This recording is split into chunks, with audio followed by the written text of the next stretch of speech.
Hello and good morning. It's always going to be morning when I'm recording these because that's when I do stuff is in the morning. So as you know a little bit with my first recording, if you do know, if you watched it anyway, this is me unedited, basically in the flesh and just giving input and some information for you. If nothing else, I wanted to share with you an investment analysis that I actually worked on this summer with some clients. And it was really a wealth building strategy for them. They were two people that had come together. They both actually own their own properties. One of them a townhouse, and the other one a single detached home. Both of them had gone through kind of separations in the past, and but they both held on to the property. So I'm going to share some numbers with you and show how we went through financial strategy and helping them build wealth. One thing to take into consideration is the amount of debt that they're going to end up carrying throughout this analysis, but good debt. And as we know, there's good debt and bad debt. Bad debt, the Porsche that you buy. Good debt, income properties that you buy. So we're going to share some of that. And again, I'm just giving you basically me and the numbers as I've got them and what I've done with these clients here. So hopefully you'll get some value out of it. All that being said, let's get started. I'm going to share my screen here. I'm going to reduce that down. I think I could just move this over here. Okay, here we go. I think we've got this set up here. So what we did as far as we went and took a look at their property. So these are some spreadsheets. I'm a little bit of an Excel geek. I can probably spend hours and hours working on Excel spreadsheets. This one I've been building over the last 10, 15 years, and just have grown it and built it throughout time. So anyhow, let's get into the property analysis. So their property, the value of this first initial property was about $540,000, as we can see in the now this is the townhouse, and this is just property sale values in our region, if you will. These numbers will work with any kind of general region as long as there's some particular growth and all of that. And I'll share those numbers with you as we move forward. So these are the basically the raw numbers. So market value of this property, $540,000. They currently had a mortgage. Now this is his property. Currently had a property, the mortgage on it of about 118,000. So what we're going to do here is we're going to actually borrow some money against this property in order to purchase the home. So the idea that they were doing here is they're going to rent out their two homes and then buy a home together and keep those other properties as income properties.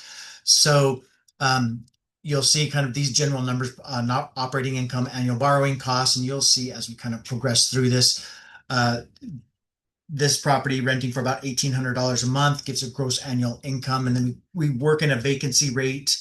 The vacancy rate works a little bit better if you have multiple properties in the mix because it's kind of hard to calculate a 5% vacancy rate on one property, but this is a general spreadsheet and what we use.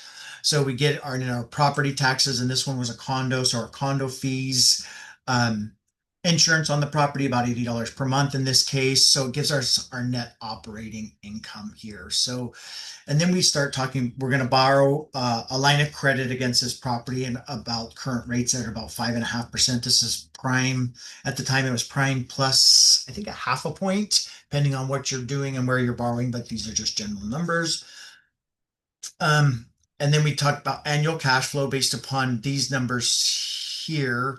If we work into property, so income, or I'm sorry, gross rental income, net income, property taxes, condo fees, insurance. And this is saying we're under a self-managed property, and we can get into that. That's a whole different ballgame, but we can get into that at a later point in time.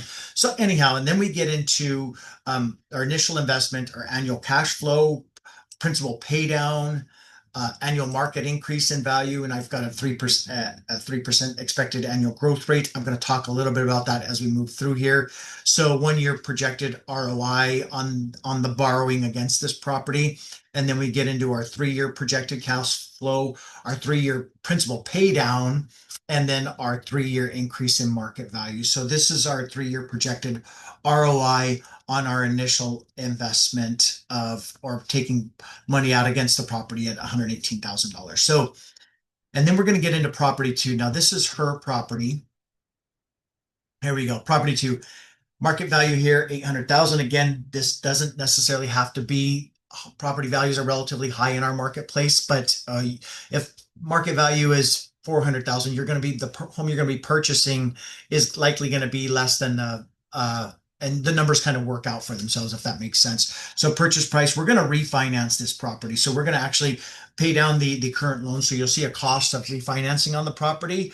So we're going to take out a lump sum of money here to pay our 20% down, which is our local requirement on a property in order to avoid property insurance. I'm sorry, mortgage insurance and land transfer tax, etc. So here we go. We get into finance a 30-year amortization mortgage at 4.39. So these are our annual borrowing costs, net operating income. Now you can see with this property here, and she had some individuals that she was working with and renting this out. She probably could have got more rental income out of this property, but this is about where she felt comfortable with. And I can help her in the future. She moves forward in getting maximum resale, or I'm sorry, maximum rental income out of this property. So this is the cost of borrowing on this, as far as we had to pay down the original mortgage or buy out the original mortgage and refinance it. So it cost us about $4,000 to do that. No real cost of repairs on the property at all. So, and this is our annual income on this property at $2,550. This property should really probably be renting for about $2,800 a month in our current marketplace. Again, our vacancy rate and annual rental income. So we are operating at, as you'll see up here, at a deficit on annually. So they're going to have to contribute a little bit in order to hold this property, but they were comfortable with that based upon both of them working full-time jobs, etc. So then we have our net rental income, taking out the property taxes, taking out the insurance, what it's going to cost per month. So this is our net operating income, which we shift right up here to the here, and then annual borrowing costs, etc., where we get our negative cash flow in this situation. I know you're going to see all this stuff online, and be careful what you believe online. I see so much crazy stuff, get rich schemes. One guy, I saw a YouTube video the other day. I'm going to teach you how to buy this properties using other people's money, and I bought 26 of them, and it's all bullshit. Maybe not all of it, but a lot of it. Be careful with what you hear and believe online. But anyhow, so then we get into our mortgage rates, principal, annual borrowing costs, and then we get our annual cash flow. But see what's happening here is there's principal pay down happening. So, and then annual market value increase of 3%. So, and when I talk about me geeking out a little bit with my Excel spreadsheet, so I'm going to show you where some of these numbers come from. So our initial investment, because we didn't have to really put down any, well, we had our $4,000, but we already built that into our costs on it. 3-year projected cash flow negative in this situation. Principal pay down, we could probably get this positive for them, but again, she's renting to a family member and they were comfortable with that. 3-year increase in market value. So I'm going to jump in over here real quick.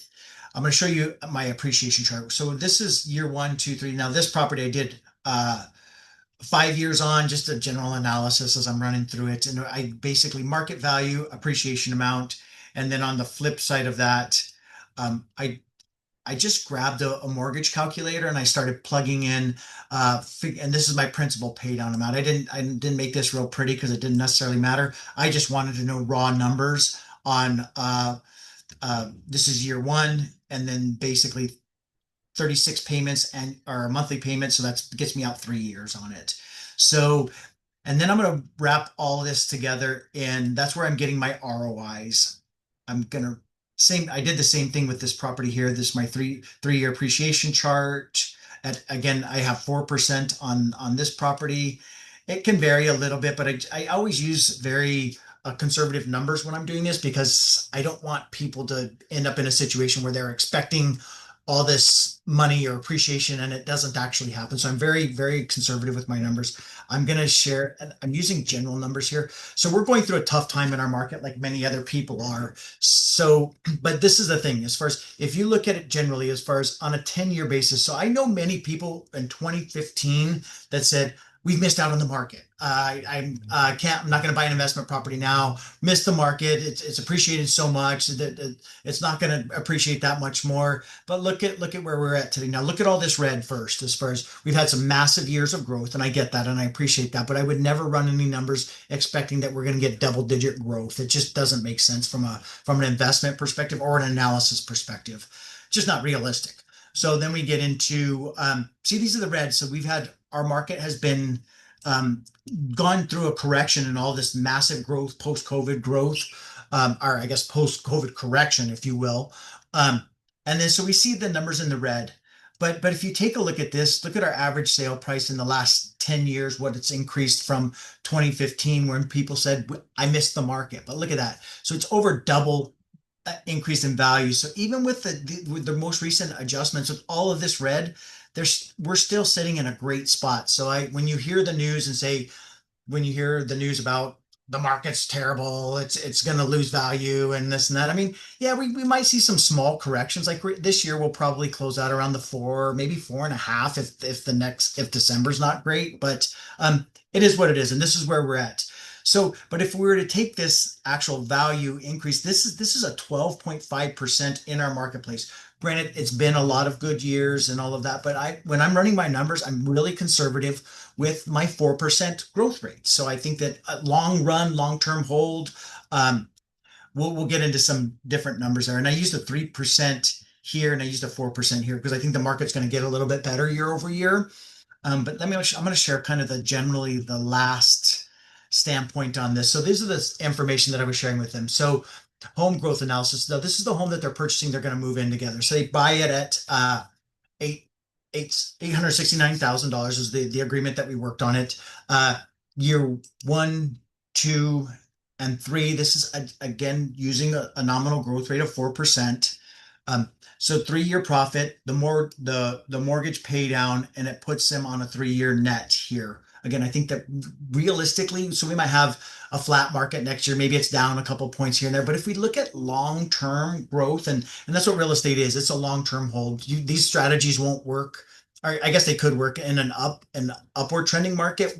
That's not the market that we're in right now. And I always look at these when I'm working with people on these numbers, long-term hold. We're holding these properties for a long period of time.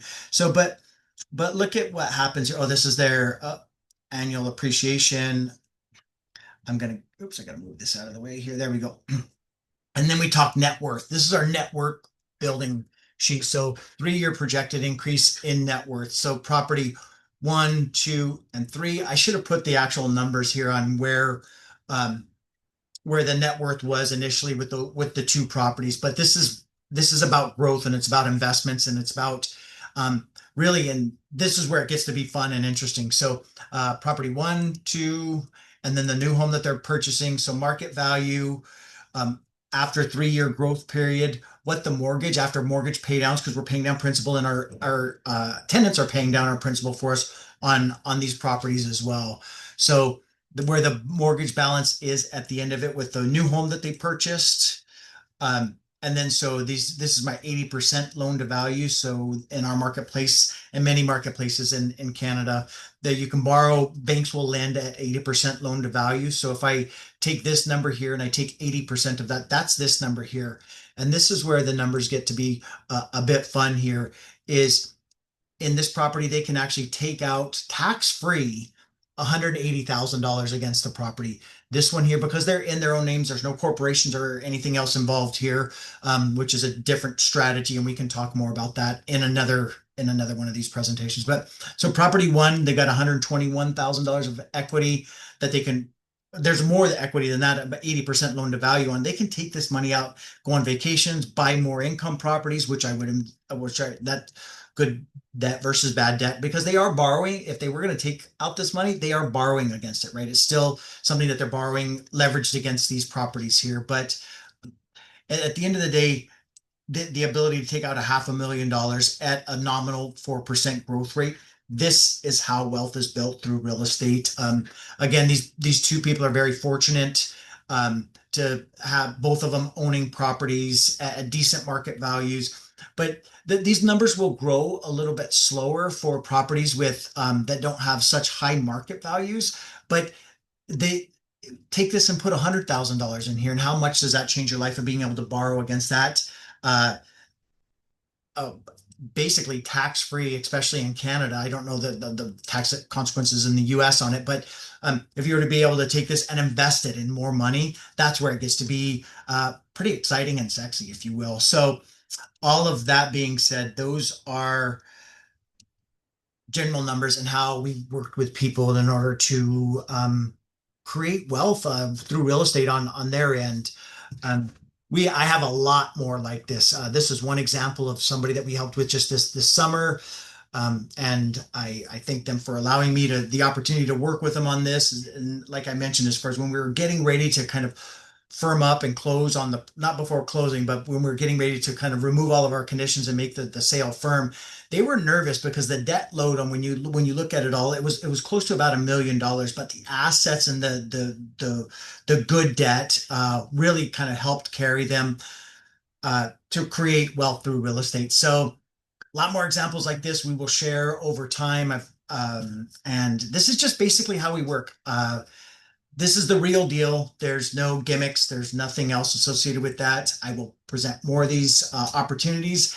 And if you're a real estate agent, you're looking to up your game and want to kind of get into these type of this type of marketplace, I can help you with those. And if you're just kind of a general consumer looking to build a real estate portfolio or do a financial analysis, got you covered there too. So I appreciate you joining me today, and I hope you all have a great day, and hopefully you'll dial in and I'll be able to see you soon.